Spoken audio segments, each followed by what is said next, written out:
नंदू की उम्र 14 साल थी। बचपन में ही उसके माता पिता गुजर गए थे। इतनी सी उम्र में ही उसे रोजी रोटी के लिए एक होटल में काम करना पड़ता था। नंदू को पढ़ने का भी काफी शौक था। जिस होटल में वो काम करता था उसका मालिक गणपत सेठ बहुत ही भला आदमी था। उसे पता था कि नंदू को पढ़ने का काफी शौक है, इसलिए वो उससे ज्यादा काम नहीं लेता था और उसे पढ़ने का पूरा समय देता था।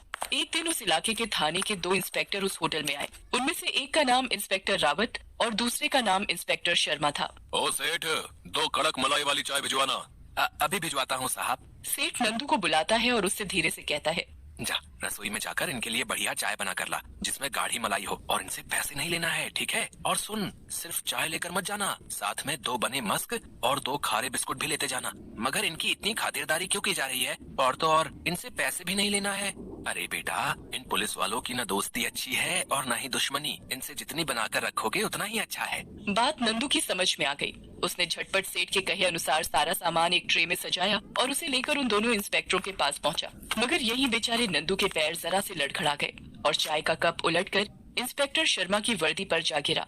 शर्मा ने आव देखा न ताव तड़ाक से एक झन्नाटेदार थप्पड़ नंदू को रसीद कर दिया और कहा, अबे साले अंधा है क्या? खराब कर दी ना मेरी वर्दी। अब कैसे तेरा बाप साफ करेगा? नहीं साहब, मैं अभी साफ कर देता हूँ। अबे साले, तूने क्या वर्दी को मजाक समझ रखा है? साले तो सारी जिंदगी भी काम करता रहेगा ना, तब भी इस वर्दी की कीमत नहीं चुका सकता। तभी गणपत सेठ वहाँ पर भागा भागा आता है और नंदू को बचाते हुए कहता है, नहीं साहब, मत मारो इस गरीब बच्चे को, गलती हो गई है इससे। अरे सेठ, ये कैसे कैसे लौंडे भर्ती कर रखे हैं तुमने? सालों से ठीक से एक कप चाय तक नहीं पकड़ा जाता। देखो, खराब कर दी ना मेरी वर्दी। सेठ ने जैसे तैसे करके उस समय नंदू को बचाया। उस दिन मार खाकर नंदू काफी देर तक सुबकता रहा। नंदू ऊपर से तो सुबक रहा था, मगर अंदर ही अंदर कहीं उसके मन में गुस्से का एक ज्वालामुखी भी सुलग रहा था। उसने मन ही मन फैसला किया, अब चाहे जो हो जाए, मैं ये वर्दी पहन कर ही रहूंगा, चाहे इसके लिए मुझे कुछ भी करना पड़ जाए। नंदू जानता था कि वर्दी पहनने के लिए उसे पहले इंस्पेक्टर बनना पड़ेगा। इसके लिए उसे जी तोड़ मेहनत कर पढ़ाई करनी पड़ेगी। बस फिर क्या था, नंदू भिड़ गया अपने सपनों को पूरा करने में। पूरी जी जान लगाकर उसने पहले 10वीं, फिर 12वीं और अंत में ग्रेजुएशन की परीक्षा फर्स्ट डिवीजन से पास की। और फिर देखते ही देखते उसने दरोगा की लिखित परीक्षा भी पास कर ली। अब बचा था सिर्फ फिटनेस टेस्ट। कुछ समय बाद वो दिन भी आ गया जब नंदू का फिटनेस टेस्ट भी होना था। उस दिन नंदू भी बाकी जवानों के साथ टेस्ट के लिए लाइन में खड़ा था। अन्य जवानों की तुलना में वो काफी कमजोर दिख रहा था। दरअसल लगातार पढ़ाई और फिर काम करने की वजह से नंदू कभी अपने शरीर पर ध्यान ही नहीं दे पाया था, इसलिए उसका शरीर कमजोर हो गया था। तभी वहाँ जवानों की जांच करने वाला अफसर आया। सब जवानों की जांच करता हुआ वो नंदू तक पहुँचा। क्यों जवान, नशा करते हो क्या? नहीं सर, मैं कोई नशा नहीं करता। तब तुम्हारे हाथ पांव क्यों कांप रहे हैं? तुम्हें देखकर लगता नहीं तुम दौड़ भाग पाओगे। नहीं सर, मैं पूरी कोशिश करूंगा और जरूर पास हो जाऊंगा। देखते हैं। उसके बाद दौड़ने की प्रतियोगिता हुई। नंदू पूरे जी जान से दौड़ा, मगर कमजोर होने के कारण वो बाकियों से पिछड़ गया। इसके बाद ऊंची कूद में भी वो कुछ खास नहीं कर पाया। इसका नतीजा ये हुआ कि नंदू का सिलेक्शन उस साल नहीं हुआ। वो निराश होकर घर आ गया। चलो इस बार ना सही, अगले बार तो जरूर हो जाएगा मेरा सिलेक्शन। मगर अगले साल भी नतीजा वही हुआ। दोनों बार असफल होकर नंदू बुरी तरह टूट गया। अब उसका मन न तो पढ़ाई में लगता था और न ही किसी काम में। उसकी ये हालत देखकर गणपत सेठ उसके पास आया। अरे क्या हुआ नंदू बेटा, तू इतना उदास क्यों है? ना तो तू ढंग से खाता पीता है और ना ही कोई काम करता है। नंदू ने उसे अपनी परेशानी का कारण बताया। अरे बस इतनी सी बात में तू उदास हो गया? अरे जीवन तो आगे बढ़ने का नाम है बेटा। मैं तुझे एक किस्सा सुनाता हूँ। फिर गणपत सेठ नंदू को किस्सा सुनाने लगता है। एक बार गणपत सेठ होटल के काउंटर पर बैठा हुआ था। तभी वहाँ एक महिला आकर खाना पैक करवाती है। उस महिला के साथ उसका छोटा बच्चा भी होता है। सेठ काउंटर पर रखे टॉफी का डिब्बा खोलता है और प्यार से उस बच्चे की तरफ बढ़ाकर कहता है, लो बेटा टॉफी ले लो।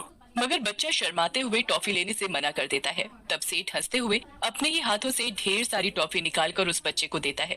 बच्चा इस बार बिना शर्माए उससे टॉफी ले लेता है। ये देखकर उसकी माँ उससे पूछती है, क्यों बेटा, जब अंकल ने तुम्हारी तरफ टॉफी का डिब्बा बढ़ाया था तब तुमने टॉफी नहीं ली थी, मगर जब उन्होंने खुद दी तो तुमने ले ली। इस पर बच्चा मुस्कुराते हुए कहता है, मम्मा मेरे हाथ छोटे छोटे हैं, अगर मैं टॉफी निकालता तो सिर्फ 2-4 ही निकाल पाता, मगर अंकल के हाथ बड़े हैं, इसलिए देखो उनके देने से मुझे कितनी सारी टॉफियाँ मिल गयी। ये किस्सा सुनाकर सेठ नंदू से पूछता है, कुछ समझे नंदू? नंदू ने ना में सिर हिलाया। इस किस्से से हमें ये सीख मिलती है कि इस जिंदगी में हम भी अपने छोटे छोटे हाथों से चीजों को बटोरने की कोशिश करते हैं और असफल होकर निराश हो जाते हैं। क्या पता भगवान हमें अपने बड़े हाथों से कोई बड़ी सौगात देने वाला हो। इसलिए तू चिंता मत कर, ऊपर वाले ने तेरे नसीब में भी कोई बड़ी सौगात लिख रखी होगी। इसलिए तू चिंता मत कर और मेहनत कर। पुलिस विभाग के ऊंचे ओहदों के लिए दमखम की नहीं, दिमाग की जरूरत होती है। देखना तो दरोगा नहीं, उससे भी बड़ा अफसर बनेगा। बात नंदू के पल्ले पड़ गई। उसने फिर से जी तोड़ मेहनत शुरू कर दी। धीरे धीरे इस घटना के 5 साल गुजर गए। एक दिन उसी एरिया के पुलिस थाने में, जिसमें इंस्पेक्टर रावत और शर्मा तैनात थे, भाई शर्मा, चौकी की अच्छे से साफ सफाई करवाकर सारी फाइलें सही तरीके से रखवा दे। क्यों भाई क्यों? आज ऐसी क्या बात हो गई? आज सबका बाप आने वाला है यहाँ पर। हाँ, कौन? अरे नया एसपी आज यहाँ मुआयने पर आने वाला है, नंद किशोर मिश्र। अरे बाप रे, अरे तब तो जल्दी करना होगा भाई। और फिर उस पूरी चौकी की सफाई की जाती है। सही समय पर एसपी की गाड़ी वहां रुकती है और उससे निकलकर नया एसपी चौकी के अंदर आता है। ये नया एसपी कोई और नहीं नंदू था, जो आज आईपीएस नंद किशोर मिश्रा बन चुका था। उसने रावत और शर्मा को देखते ही पहचान लिया। सारी जांच और मुआयना करने के बाद वो रावत और शर्मा से पूछता है, और शर्मा जी, अब तो किसी बच्चे ने आपकी कीमती वर्दी पर चाय नहीं उड़ेल दी? रावत और शर्मा के दिमाग में जैसे बिजली सी कौंध गई। उन्हें कई सालों पहले होटल में घटी घटना याद आ गई। आपको कैसे पता सर? वो लड़का जिसने शर्मा जी की कीमती वर्दी पर चाय गिरा दी थी, वो कोई और नहीं था, वो मैं ही था। अब शायद मेरी इतनी औकात हो गई है कि मैं आपकी वर्दी को साफ कर सकूं, है ना? शर्मा और रावत की हालत खराब हो गई। सर हमें माफ कर दीजिए सर।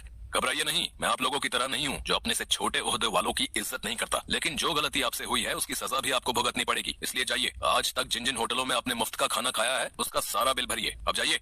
इतना कहकर नंदू वहां से निकल गया और दोनों इंस्पेक्टर ठगे से उसे देखते रह गए।